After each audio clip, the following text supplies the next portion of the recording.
Convicted child predator Terry Craig would be arrested for child sexual abuse material. He would enter the county jail as an inmate and leave as a homicide victim, all within 10 hours. He wouldn't even make it past intake, as an officer would put him in what's called a kill box. 5 inmates would be charged with murder, and 1 officer would be fired. Just a fair warning, this is one of the more graphic cases of prison justice I ever discussed on this channel.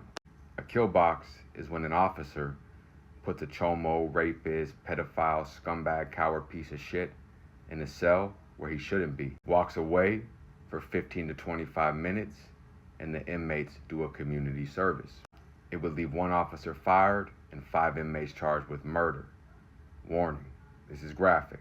Let's get into it. A Monroe County deputy would be fired after a chomo inmate was beaten to death by 5 other inmates. The sheriff made a statement about the incident. He would go on to say that the chomo that was beaten to death, it seems like the deputy that was on watch violated major policies, and for that fact, he will be terminated. On Friday, August 8th, 2025, 44-year-old Terry Craig was walked through the doors of Monroe County Detention Center. His paperwork was no good. It listed a charge of possession of child sexual abuse material. He was processed and went through intake around 12:30 p.m. The normal routine: photographed, identified, and logged in. Yet, he wouldn't make it farther past intake. No classification, no mattress, no permanent cell assignment. He was already in the one place that the jail controls completely: intake holding. What I mean by that is, intake is where you find people that probably hate their life more than anybody. First, they have to see a dude or a human being every day squat and cough and spread their cheeks. Then they're getting pissed, shit, jizz thrown on their face, dudes that are shitting all over the cells, they're getting swung on, they're getting beat up. And a lot of times they're arguing with the officers that brought the inmates in for paperwork, discrepancies, and whatnot. They usually put the laziest, the worst, just the ones that have the most disciplinary infractions in intake. So they take all of their hatred out on the inmates.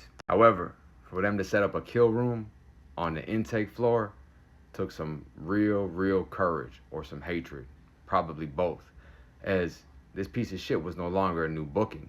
He became a homicide case. Because an intake is supposed to be a controlled bottleneck: concrete bench, stainless steel toilets, cameras in the hallway, and a deputy controlling each door. That afternoon, the deputy in charge of the area was Stephen Eldred. Instead of keeping the chomo isolated while the charge was verified and his risk level evaluated, Eldred did the opposite. He moved him into an intake holding cell already occupied by 5 inmates. According to reliable sources familiar with the investigation, Craig, the chomo, begged not to be placed in that room. He knew exactly what a child sex charge means inside a small southern jail. Now, obviously, it could be any jail, any prison in any state or city, but these small counties, these small southern areas, this is usually somebody's neighbor, co-worker, friend. Somebody probably had their children around this person. So things are taken to a whole different level, and they feel in these smaller towns that they can get away with a lot more because they're in control of everything. Their boss is probably somebody that their dad played football with, and so on and so on. His protesting and screaming and yelling would not change the decision.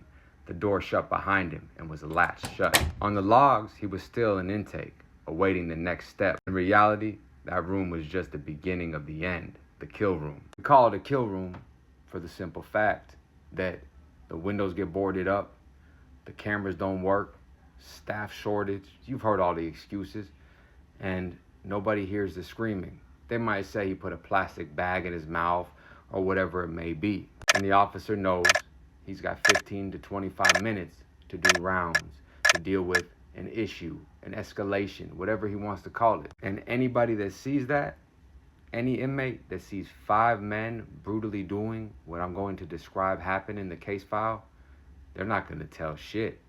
This is brutal. The first move came fast.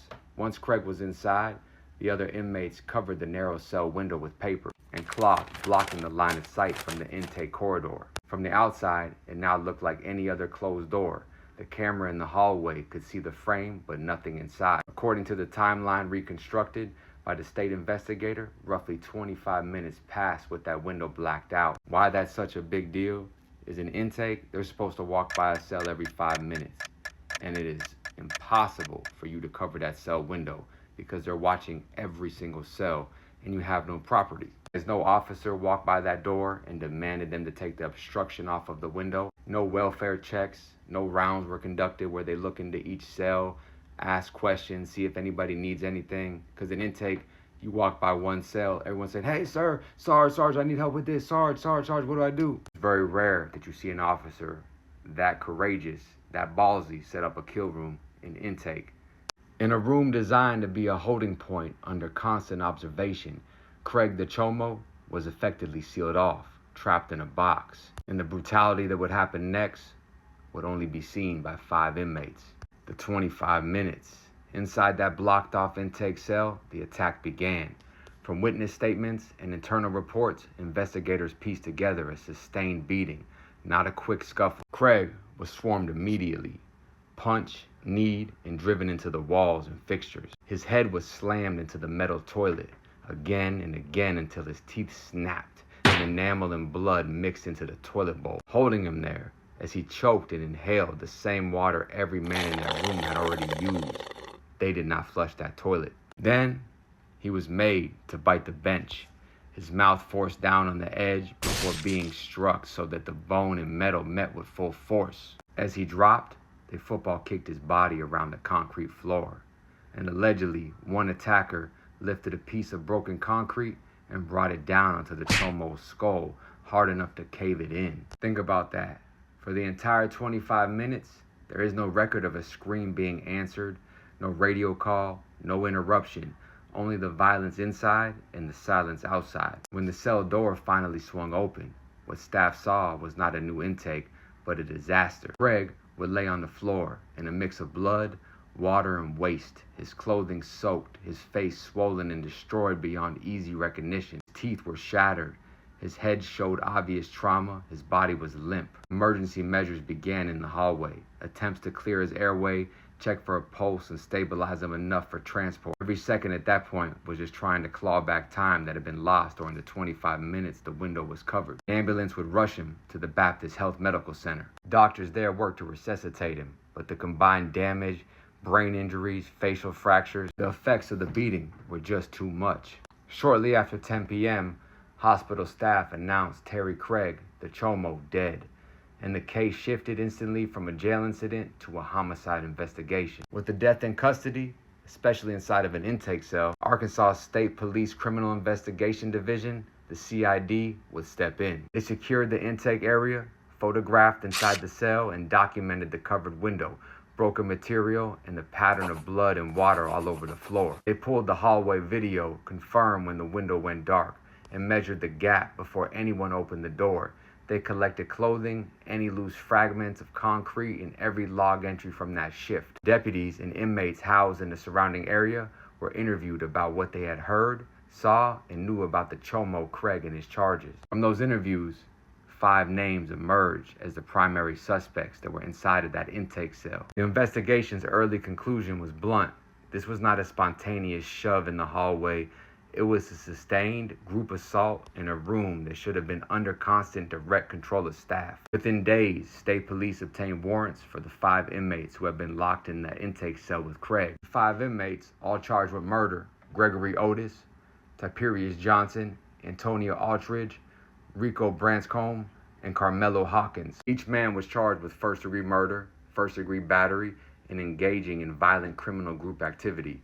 Prosecutors alleged they acted together, turning a holding cell into a staging ground for an execution-style beating. None of them have been convicted of these charges, yet all 5 are awaiting trial and are presumed innocent in the eyes of the law. Parallel to the criminal case against the 5 inmates, Sheriff Michael Neal ordered an internal review of his own staff's conduct. According to the sheriff's public statement, that review concluded Eldred violated the department policies and may have violated the Arkansas law. Neal responded by firing Eldridge, removing him from Monroe County Sheriff's Office. The sheriff went on record saying that the criminals must be punished through the justice system, not by jail assaults. Yet, if that's what he's saying, then why isn't the deputy who staged and helped the execution of the child molester arrested also? Leave our kids alone. Stay out. Stay free. Us.